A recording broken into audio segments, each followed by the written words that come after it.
Halo kue Sharon yang lamu kasihi. Jumpa lagi dalam podcast Change Together season kedua. Apa kabar semuanya? Lamu dan Buddha Maitreya memberkati kue Sharon dan keluarga dengan keadaan sehat, damai, dan bahagia. Episode 12 kali ini adalah episode khusus untuk menyambut Imlek. Ada apa nih dengan Imlek?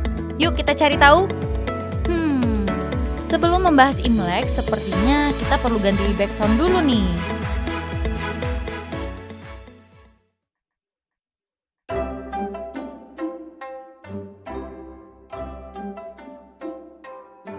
Nah, gini dong, baru mantul.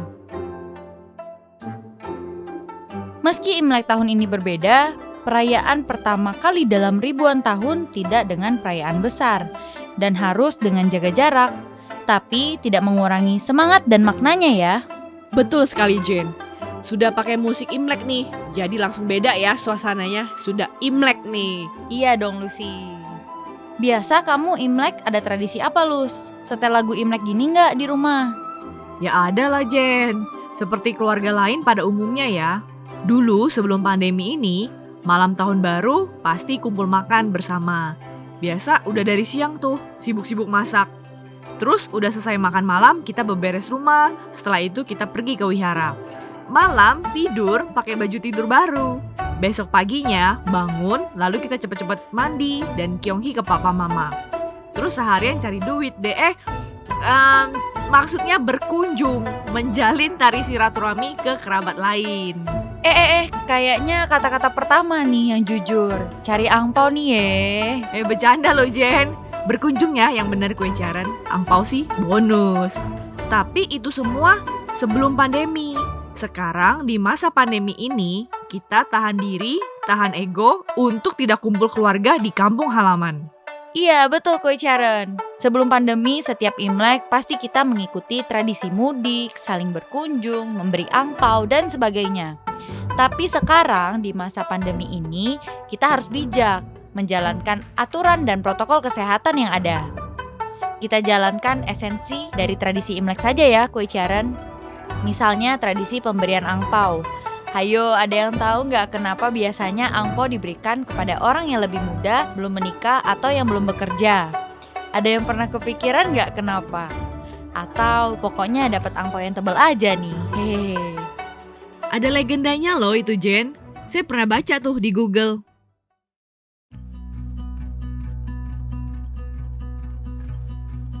Dulu ceritanya ada hantu bernama Sui yang suka mengganggu anak-anak di malam hari hingga menyebabkan anak-anak itu sakit. Jadi orang tua memberikan anak-anak mereka 8 koin yang dimasukkan dalam amplop merah untuk dimain-mainkan anak-anak mereka.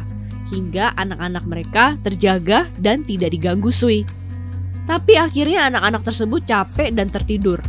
Kemudian datanglah hantu Sui untuk mengganggu. Ketika mendekati anak-anak tersebut, hantu Sui kaget melihat koin-koin yang memantulkan cahaya. Dan akhirnya hantu Sui pergi. Itulah legenda asal muasal pemberian angpau kepada anak-anak atau orang yang lebih muda. Wah, menarik ya. Berarti pemberian angpau itu awalnya seperti jimat keselamatan dari orang tua kepada anak-anaknya ya. Betul Jen. Tentu zaman sekarang udah gak ada hantu Sui tadi. Tapi tradisi pemberian angpau lestari hingga sekarang. Karena sesungguhnya makna pemberian angpau itu adalah ucapan, doa dan harapan kepada orang lain. Semoga di tahun yang akan datang segala keselamatan, keberuntungan, dan kebaikan menyertai. Jadi esensinya adalah berbagi kebahagiaan di sini. Betul nggak Lucy? Betul banget Jen. Tapi siapa bilang kalau sekarang ini sudah nggak ada hantu Sui Jen? Hah? Seriusan nih? Yang bener aja hari gini masih ada hantu Sui. Beneran loh Jen, masih ada hantu Sui itu. Hantu Suika-Suika gua dong, mau rayain Imlek kayak gimana? Lucy ternyata receh juga ya. Beneran loh ini Jen. Mengerikan tahu kalau kita semua bersikap Suika-Suika gue. Kalau corona macam sakit jantung sih nggak apa kali, nggak menyebar kemana-mana. Lah ini, ngomong biasa aja bisa terpapar coba. Iya juga sih. Nah, karena itu tahun ini karena masih corona, kita tidak saling berkunjung dulu ya kue Sharon. apalagi yang zonanya merah atau sampai hitam. Kita kunjungan via medsos atau virtual saja untuk menutup kemungkinan penyebaran pandemi lebih luas lagi. Mungkin kita tidak bisa saling memberikan angpau secara fisik, tapi kan ucapannya bisa kita kirimkan, doanya juga bisa kita panjatkan, dan masih ada yang bisa ditransferkan kan kue Sharon? Iya, saya setuju tuh Jen. Dan mungkin sebenarnya selama ini kita melewati tahun baru Imlek dengan segala kemeriahan, pesta, dan hiruk pikuk lainnya ya. Kali ini, di dalam momen ini, mari kita menyambut Imlek dengan menggali kembali makna perayaan Imlek yang sesungguhnya.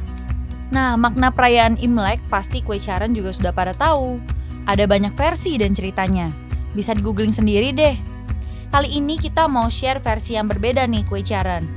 Perayaan Imlek juga merayakan hari lahirnya Buddha Maitreya. Tunggu sebentar Jen, kayaknya ada yang gak sinkron nih. Katanya Buddha Maitreya sudah berkali-kali lahir ke dunia untuk mengikat sebab jodoh bajik dengan semua makhluk. Kalau pas Imlek hari lahirnya Buddha Maitreya, berarti cuma satu kali aja dong Buddha Maitreya lahirnya.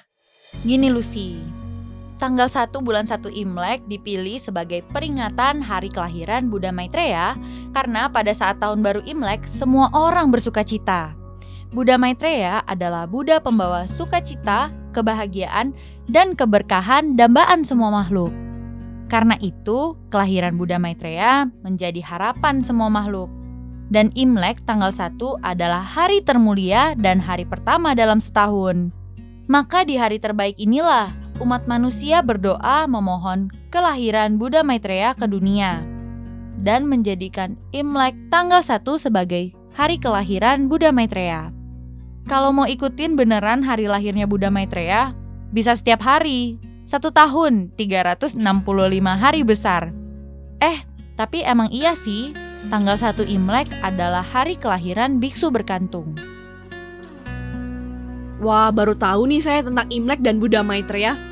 Jadi sebenarnya Buddha Maitreya itu sudah berkali-kali ya datang ke dunia untuk mengikat sebab jodoh dengan semua makhluk. Agar saat kedatangan Buddha Maitreya di masa akhir ini, semua bisa mendapatkan tuntunan kasih dari Buddha Maitreya.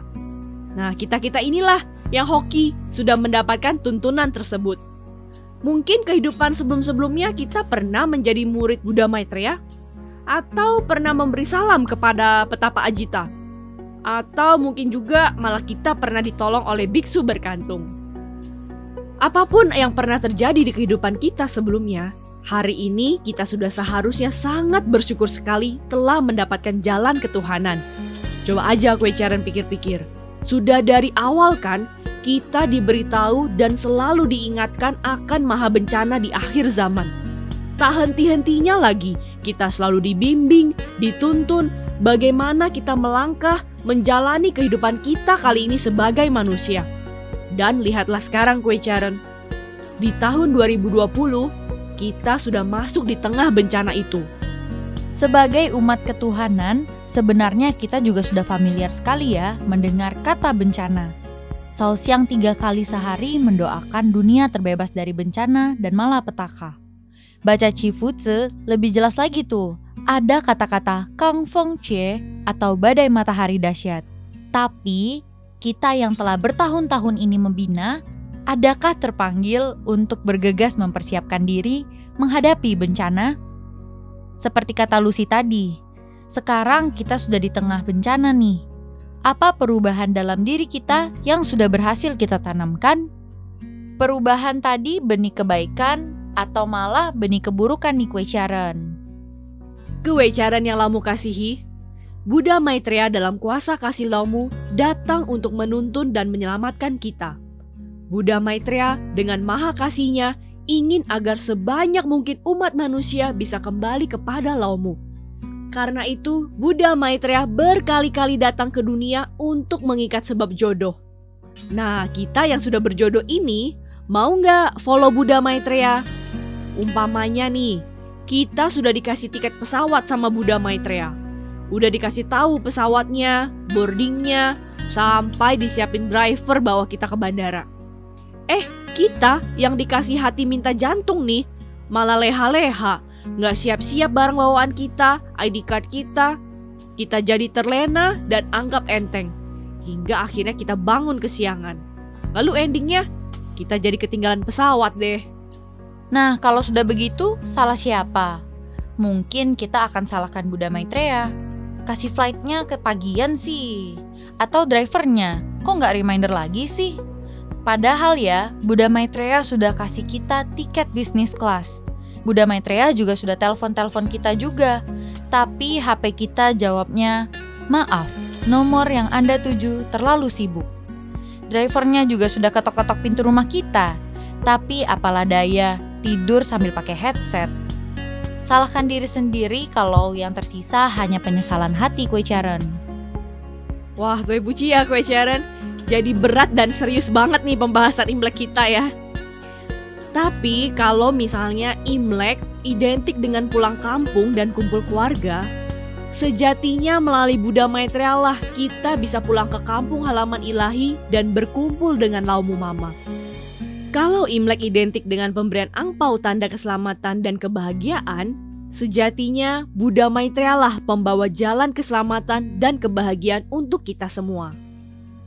Buddha Maitreya yang akan menuntun kita di tengah bencana, agar kita tetap tegar dan kuat menghadapinya, dan membawa kita selamat dari bencana. Buddha Maitreya yang akan membawakan kebahagiaan sejati di dunia. Yakinlah dan imani dengan hati yang penuh ya, Kue Charon. Tentu saja bukan berarti kita duduk-duduk santai ya, lalu Buddha Maitreya datang menyelamatkan kita. Sama seperti perumpamaan tiket pesawat tadi.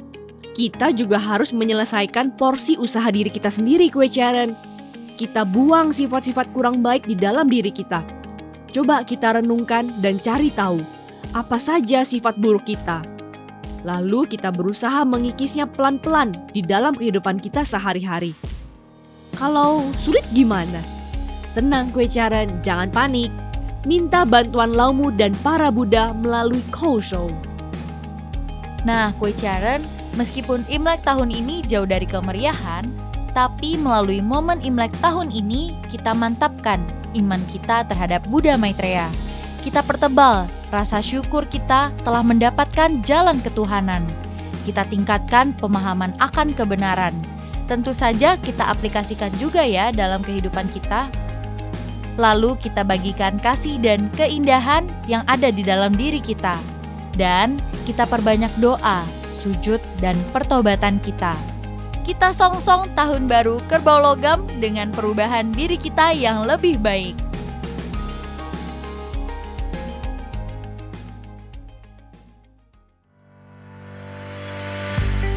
Kue Charon, let's change together for world full of hope.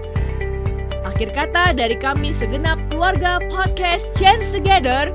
Selamat Tahun Baru Imlek.